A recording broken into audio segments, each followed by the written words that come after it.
jet which is coming out of the nozzle, the absolute velocity V1. This is the velocity of this wave at the inlet point U1. So the relative velocity will be VR1. Similarly, that's the direction of velocity with which the water is going inside.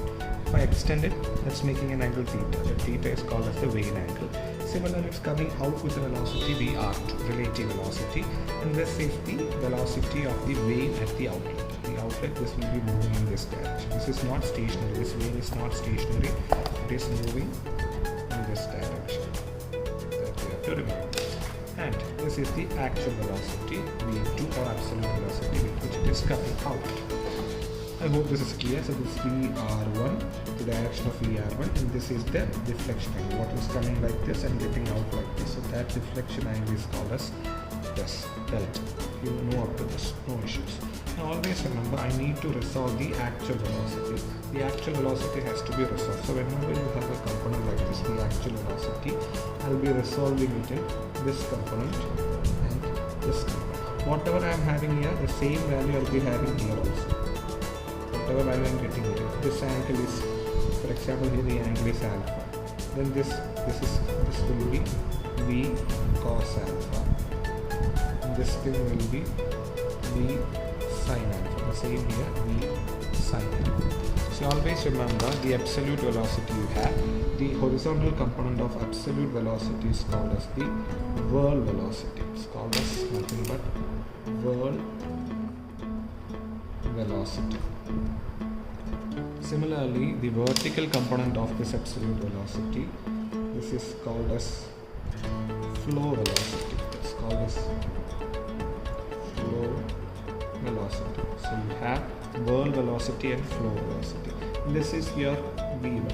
V1 will be having a component in x direction and y direction. This is a component in y direction. This is a component in x direction. This component is called as VW. That's the whirl velocity. Since it is the inlet, I will be writing it VW1. And similarly, this is having a vertical component, and that vertical component is called as the flow velocity, that is Vf. Since it is at the inlet, I will be writing it Vf1. Now coming to the absolute velocity at V2, that V2. So if we have a component like this, it can be resolved in this direction and this direction. Whatever you are having here, the same thing you will be having here. The vertical component is called as Vf, the horizontal component is called as Vw. And this is your V2. So I can resolve it like this. You have a horizontal component like this.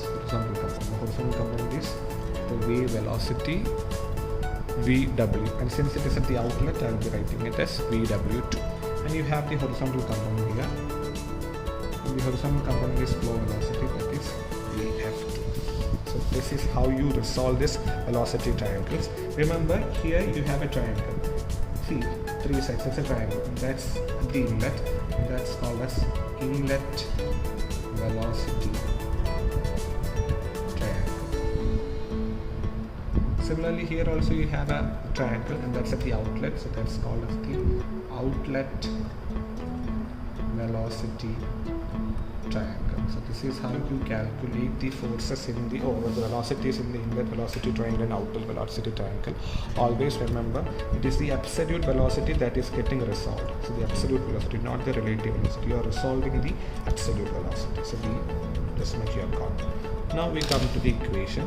So we need to calculate the force in x direction. We know that force acting in x direction is equal to rho into q into rate of change in velocity. That is the initial velocity in x direction minus final velocity in x direction. This is the general equation.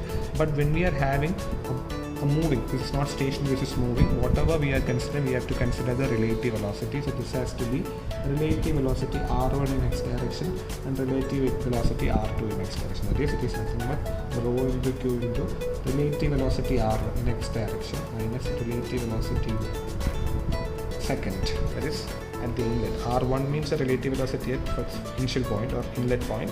The R2 means relative velocity at the outlet point. And the x component I have to find. This is what you have to find.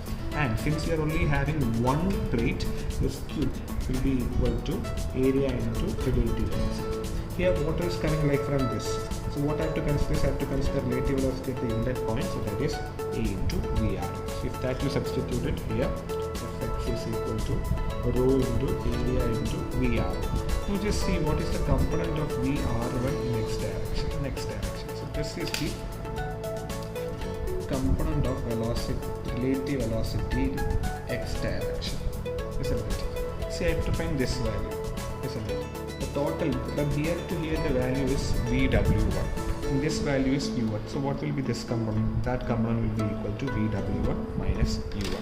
So I can say that the x component of VR1, the x component of VR1 will be equal to VW1 minus U. It is VW1 minus U. Now I'll be putting a negative sign of. Now just see, I have got VR2 here. What is the component of VR2 in x direction? So this is VR2. The component in x direction is starting from here to here. This thing is U2, and this thing is V2. I need to find the x component. The x component is this much. The x component of VR2 is this much. Remember the total distance, because this is VR2. I need to find the total distance. So this thing from here to here, it is U2. This is VW2. The total distance will be U2 plus VW2. So it's U2 plus VW2. Fine.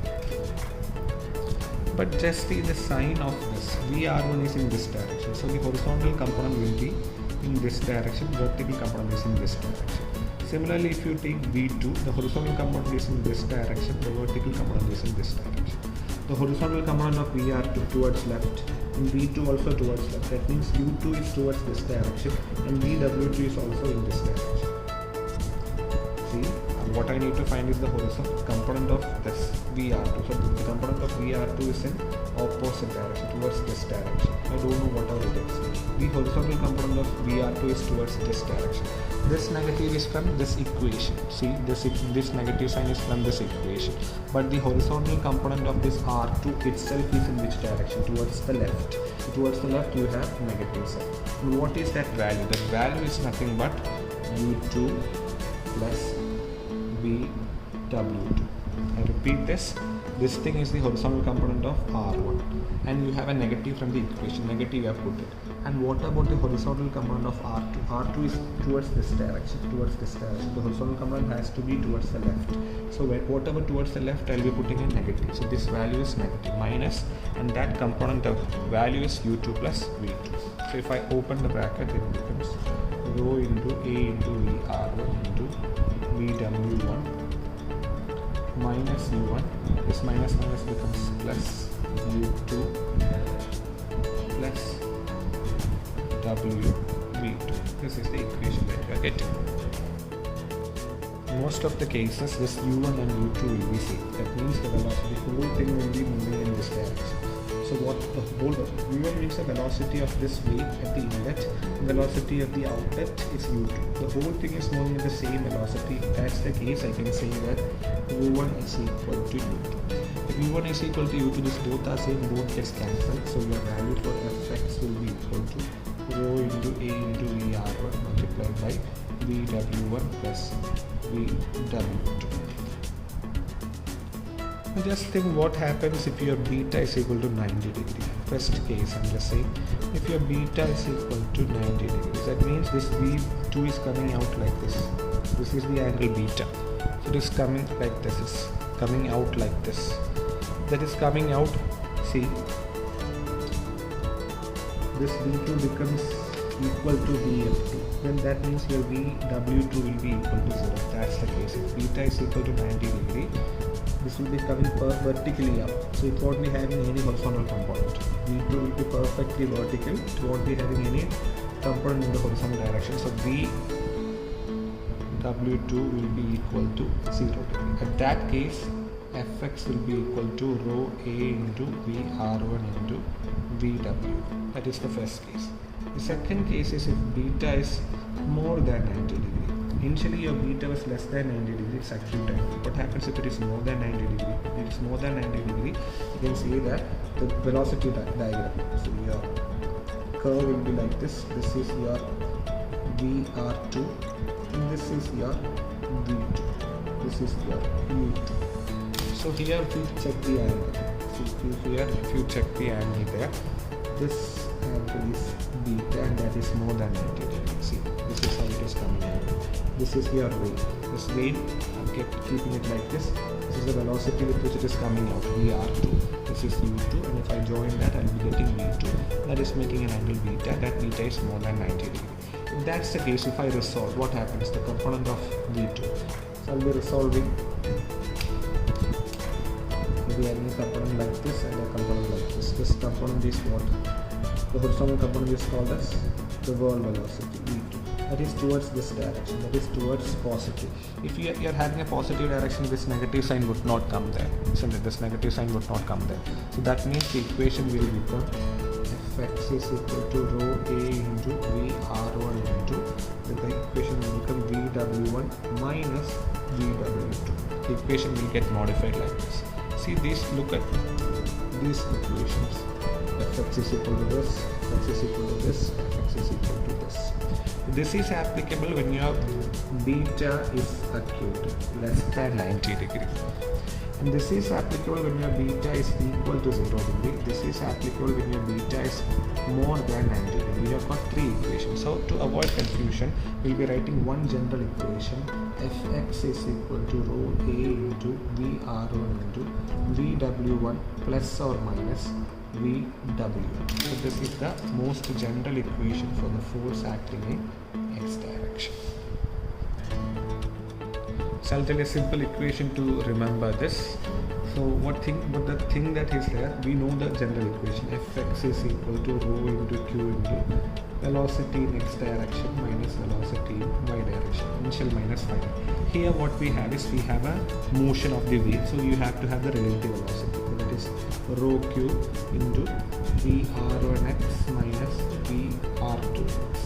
So here from the velocity triangle, we have the horizontal. So if you have a velocity like this, you have vertical velocity Vf and horizontal velocity Vw. So just modify this as just writing the whirl velocity. So initial whirl velocity minus final whirl velocity. You have got this equation, no doubt for this.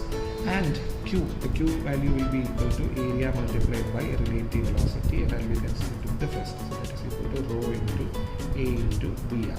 At a different angle, what happens is this will get modified. So for that reason, we will be writing Vw1 plus or minus Vw2. So that's how you come to this equation. Fx is equal to rho into A into Vr1 into Vw1 plus or minus Vw2. Now I need to find the work done per second. You know that the work done per second in x direction. Earlier also we had seen work done is per second is nothing power. Power is equal to force into velocity. This is in x direction. Force in x direction is Fx. Velocity in x direction is v. So this can be written as rho into A into Vr1 into Vw1 plus or minus Vw2 multiplied by. So that is the work done per second.